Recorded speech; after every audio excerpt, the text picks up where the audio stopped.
I can't control whether your husband or wife will live or die or get sick or leave you or get a divorce. I don't want any of that to happen to any human being. I hate suffering. I do anything I can to help people not suffer. But I can't control that. You can. There are people who have lost their arms, they've lost their sight. There have been people that have been through the most horrific experiences in life, and they found a way to still be happy because they've made the decision that life is too short to suffer.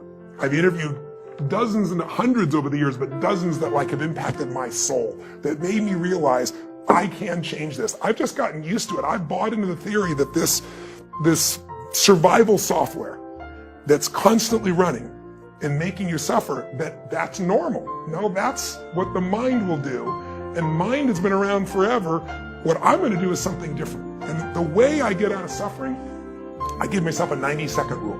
It's really simple. I say, look, if I feel myself starting to feel that stress, feeling that pissed offness or upsetness or concern or worry about my kid, whatever, I realize that's not gonna make it better. Life's too short to suffer. And then I just kind of breathe slowly, slow everything down, and I just watch the thought go by and go, look at that crazy thought. Because everybody's had crazy thoughts. Everybody's had a thought, I'm gonna kill that son of a bitch, right? And then you don't kill them because you don't believe that thought. It's the thoughts that are stressful that you believe that mess you up. When you question them, you break the pattern.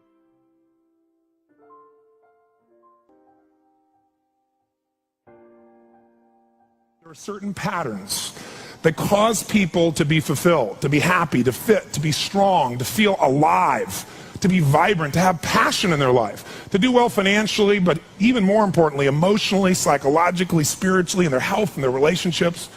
And there are also patterns that make people frustrated, overwhelmed, depressed, sad, lonely, cause them to be struggling financially, struggling with their body, struggling intimately. And those patterns, they're not because there's something wrong with somebody, it's because of a pattern that we're doing. Now, what's the fastest way to create a change? In basically developing the one thing that all people have in common who succeed, they're leaders. Because I don't care what style you are, I don't care if you're a mom, if you're a great mom, you lead your child, you're not led by your child. Or a great dad. If you're a great business person, you're a great salesperson, you're a great negotiator, you're a great anything, you're a great human being. This has been my entire life's obsession. What makes the difference in people's lives? And that leadership component, as I say, it doesn't always mean somebody follows you. A leader is somebody who lives life on their terms, that you will never settle for less than you can be or share or give or create. It's not what we get that makes us happy, it's who we become. How we live our life, who we are as a person. People can take away all the things, but who you become, no one can take away. And the problem is most of us are trying to be something we're not. And it isn't so much about change, about changing yourself. The change happens when you be yourself.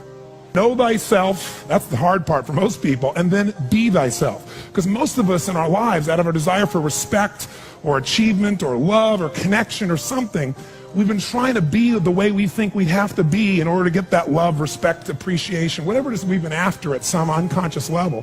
And we've been doing it so long that we think that this is who we are. Because success without fulfillment is failure. And I can't tell you how many people I work with who are supposedly the best in the world at what they do, and they have more money than they can spend, and they have all these people that love and respect them, and yet they're unhappy inside. Because if you want to know what's really you, where you're going to be alive is when it's really you. And you may even think you know who you are because you've been living a certain way, but I'll tell you how you'll know. You'll feel euphoric, you'll feel strong, you'll feel unlimited, you'll feel free. I have seen, and of 3 million people around this earth in 80 countries, I've seen just about anything you can see, and there are only so many patterns. And what you're going to find underneath all of this behavior is we have the same needs. When you understand what those needs are and which ones you're focusing on, you start to understand why people do the crazy things they do, including you and I. And you begin to understand, hey, there might be a better way to meet my needs, and I don't have to get caught up in this game of stress and frustration and upset, or I could really help this person I care about, because I could see what's really going on. Part of what we want to accomplish here as leaders is we want to become practical psychologists. We want to understand what's really going on so we can help, so we can make a difference, so we can transform. So yes, of course you can do better in your business, because the more you understand about what people need and want, the greater you're going to be. The better manager, better leader, the better mom or dad, the better friend. And there's a better you that's available when you understand what's driving you. But most of us are running patterns over and over again.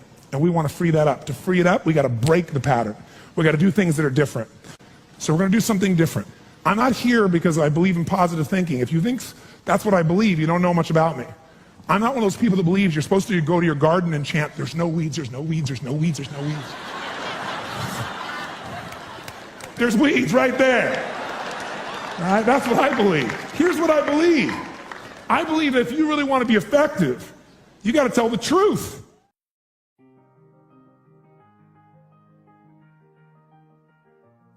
What I want you to get is that the single most important skill in life, it's the word that all leaders have.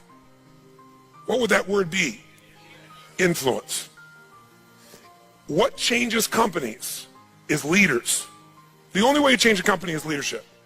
If I want to change a company that I own and I want to make a shift in that company, the number one thing I'm going to do is shifting leadership. That might be taking leaders to a different level. That might bring new leaders in. That might be new leaders of new voices, with new perspectives, with new skill sets, new directions. But we need to take things to another level. Leaders solve problems and leaders maximize resources. If you're going to solve problems, you can't do it yourself or it would already been solved. You have to get others to help you to do it. That requires influence. True? If you're going to get people to maximize resources, that requires influence. If you're going to get people to partner with you, provide you resources, capital, suppliers, anything, that requires influence. If you're going to have an impact on your kids or your community or the world, that requires influence. There is no more important skill of leadership than influence. And yet most of us think of it like selling, and as a result, we don't master influence. So I'm not here today to try and get you to become a master of influence in 45 minutes or so of my chatting with you here, because we have so many of the speakers. This is the area of life I am most focused on. Because I know that if you can't influence, you can't lead. But if you can influence powerfully, intelligently, with integrity, there's no limit to whatever you can envision and what you can make real. And if your influence becomes not just you as the influence, but you're able to influence systems, people, company, culture. If you can turn other people into influencers, now whatever you vision about can be made into reality.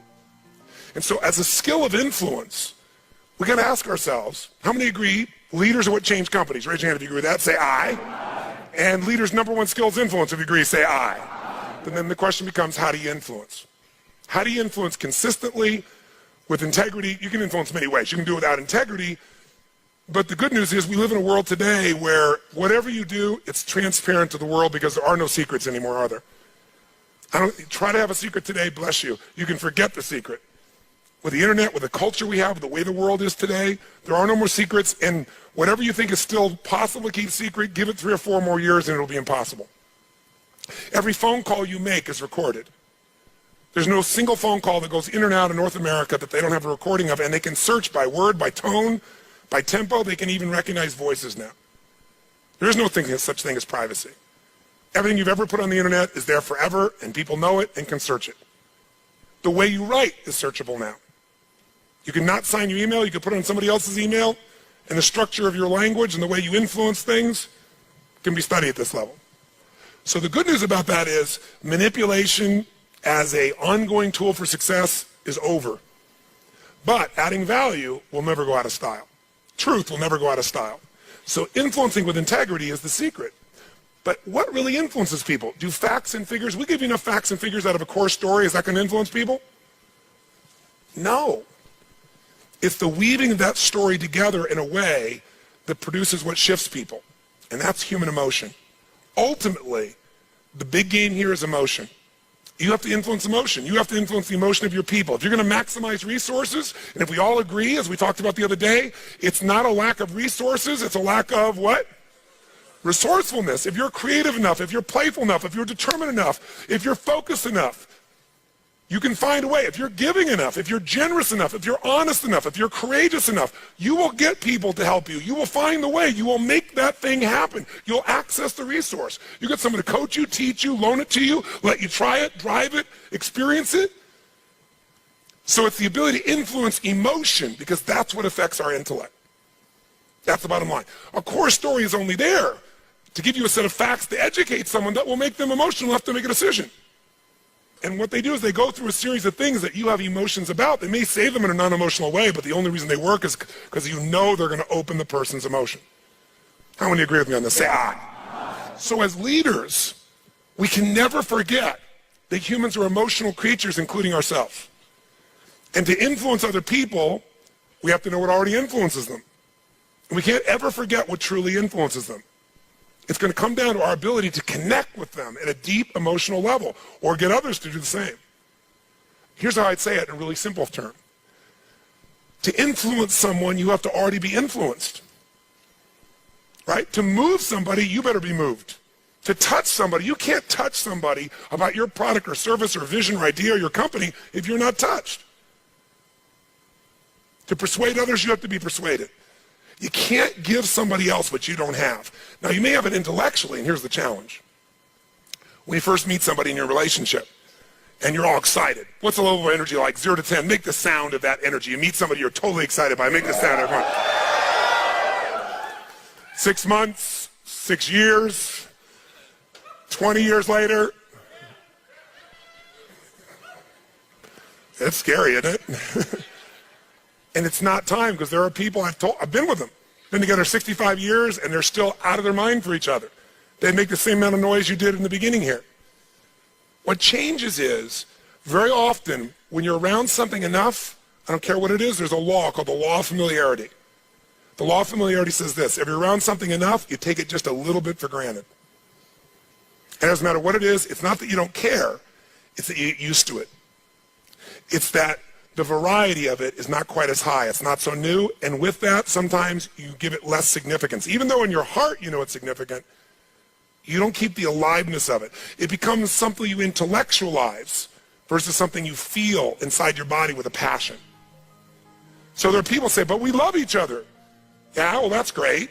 You know, hug each other every now and then. You say you love each other. Little kiss like that. Was that how it was in the beginning? No. It isn't time. It's that most people don't understand that this emotion, this intensity, this passion has to be constantly reinforced every single day. And like any muscle, if you don't use it, so then you have the base understanding of why you do what you do, but you've lost the energy that makes it alive. And so if you're going to be touching people, you got to be touched. So then the question is, how do we influence ourselves? How do we influence other people? We got to get them into their emotions. We got to get ourselves into the emotions that are going to move us to action. And we got to do that ongoing, because otherwise all the stuff you wrote down will die. It'll die in your book. It'll die in your head. There has to be a level of emotion, a level of hunger in you that makes you go follow through. There's got to be a level of energy in you that when you go share it with people, you're able to influence them to follow through. And when they don't do it, enough to get back in there with them again and get them to do it again. This is where the whole game gets won or lost. Do you agree or disagree with me on this? So what we got to look at is, first of all, us. How many of you have days when you wake up and you feel like, I don't want to talk to people today? How many got days like this in your life? Say I. But again, as I said the other day, if you're the leader, you don't have that choice. If you're the leader, you have to get in a good state. If you're the leader, you have to get yourself in that place. And how many of you have had some gut checks? Let me see again in the last 6 months, 12 months in your business with economy changing like it's never changed before. How many have had those gut checks? Say I. So what do? We have to become masters of influence, which means we have to be able to master the state of our own organization. To master the state of our own organization, we've got to know how to change that. How fast, my friends? How fast? And where does it have to start? Ourselves, since we're the first constraint. And if we can do it with ourselves and influence, then we can teach everybody else to influence. We've said business is innovation and marketing.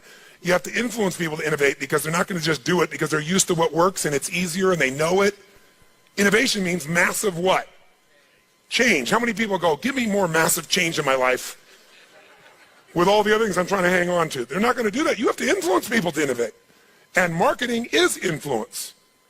So what influences us is our states. How do we change our states? Let's start with you and I and with anybody we're going to work with. You've worked with me before, you know the first answer. If you're going to change somebody's state, the fastest way to do it is physical. Trying to change somebody's mind is really hard. Change their body, their mind will go. If you doubt it, give somebody enough alcohol and just see how quickly you can change them. True? Give them enough alcohol, I don't care who they are, they're going to change. What are you changing? Biochemistry, physiology. Physical body and the emotion, the mind will shift. That's why people take drugs. That's why people eat. When they go eat, it's a biochemical change in their body. So, but we can do this through movement. We can do this through change. So if you want to be the leader and you're going to be affected, first thing I'd say to all of you going home, so you don't feel overwhelmed, is you need to develop an ongoing discipline, because we are our rituals. And I mean a physical one. If you want to say, well, why is my life the way it is today? Look at your rituals. Whether you call them rituals or not, you have them. Most of you get up and you have a set of rituals. You go straight to email, or you go straight and work out, or you go have your breakfast, or you hit the snooze alarm at least 3 times. It's your ritual. Who knows what I'm talking about here? And if you want to know what somebody's like, you can see their rituals. You can look at anybody's body in this room, if you had them take their clothes off, and you know some of their rituals or lack thereof. Is it true? If every day you get up and your ritual is you go to Starbucks and order a smoke boca, or whatever those things are that you have, right? And a big muffin and whatever it is, right? And that's what you do every day. It's not hard to figure out what you're going to be like by 10:30 in the morning. You're going to be looking for your next coffee, your next whatever, because you want to stimulate your adrenal glands like crazy, and they're going to drop predictably. And we know what your stress level is going to be like. We know when your energy is going to go and fade. It's predictable because of your rituals. If you eat a certain way, you can predict that person's going to be fat and tired. You eat a different way, you know. If a person eats and they exercise a certain way, you know what their body's going to be like. Who here works out 5 days a week, never misses? It's just your life. Let me see your hands. Look at the number of people here. That's fantastic. That's really, give everybody a hand. That's really fantastic. Who here, honestly, never works out consistently? Right? Don't clap. Now here's what's interesting. I'm not saying one is right as one is wrong, but will those 2 different rituals create a different body, yes or no? Yes. If we wanted to really make it clear, we'd say everybody works out 5 days a week, stand up, we can look at them, sit down, everybody doesn't work out, stand up, look at them. It'll be pretty obvious. Now, some people's metabolism is different, they get by with different things, but you get the picture, don't you? Your relationships today are the results of your rituals. If the first thing you do every day when you come home is, hi, honey, and then you go and give them a little peck on the cheek, and then you sit down and start typing your emails, or you flip on the news, it's not hard to know what your relationship's going to be like. You guys might love each other, but it's going to be one boring, dead relationship. It's like having a brother or a sister. But if your new ritual was, and you just, in the beginning, you made it a ritual. You just made it for fun. You say, every day when I come home, the minute I'm going to do is I'm going to yell my husband or wife's name, or sometimes my wife's a little crazy, so I go, Lucy! I'm home, and then we both go running. Wherever she is in the house, wherever in the house, we go running full speed like lovers that haven't seen each other in 6 months. We do it, ask my assistant, all the time. Now, not every day, but it's our ritual to this process, right? It's just a crazy thing. Thank you. Thank you. I appreciate the hand, but that's not why I'm telling you to do this. I'm telling you this because I want you to create yours. Because when you do that and you're playful and crazy, and you do that on a regular basis, like you can't wait to see each other. And the biggest ritual that we have besides physical, and by the way, let me just say to you this. When you go home, if you want to transform your business, transform you by creating first, if you don't already have one, a set of physical rituals that you're not going to miss. I don't care if it's 3 days a week, 4 days a week, something that's going to make you physically strong. Because in a place where there's going to be a lot of fear, the way you deal with crisis is number one thing you should do is feed your mind. And you're doing that. Get yourself new answers. Immerse yourself in new environments. Get new voices. Have new perspectives. Ask some new questions. Isn't that what we've been doing here? Right? And we're doing it together and bringing all these people together. I basically, to create innovation in your life and marketing, I've assembled here 19 people. You assemble 5 days of your life, and we're just rocking day and night. It's the total immersion of what I taught you in innovation. It's really what it is. But this has got to continue. For it to continue, though, we've also been managing your state to a great extent. Right? Most of you don't go home and 4 or 5 days a day start clapping like crazy and screaming and shaking. You don't do that, you say. Right? And so some of you are going to go like, wow, it doesn't feel the same as at the seminar and stuff. You know, I'm back here by myself and my people aren't doing this. But some of you will go home and initiate this. You're going to have your Physiology 5, your 5 minutes of physiology shift, once an hour, once every 90 minutes, or no more than once every 2 hours. You're going to start your morning with everybody. You're going to bring in and get some little audio clip of something from a movie or something that blasts across, the room. And have everybody stand at attention. You're going to do some crazy stuff if you're smart. Go over Zappos and see what they do. They got the most crazy stuff going on there. All the stuff that I do in seminars, they do every day at their location with their people. And people can't wait to get to work and they're in a certain state.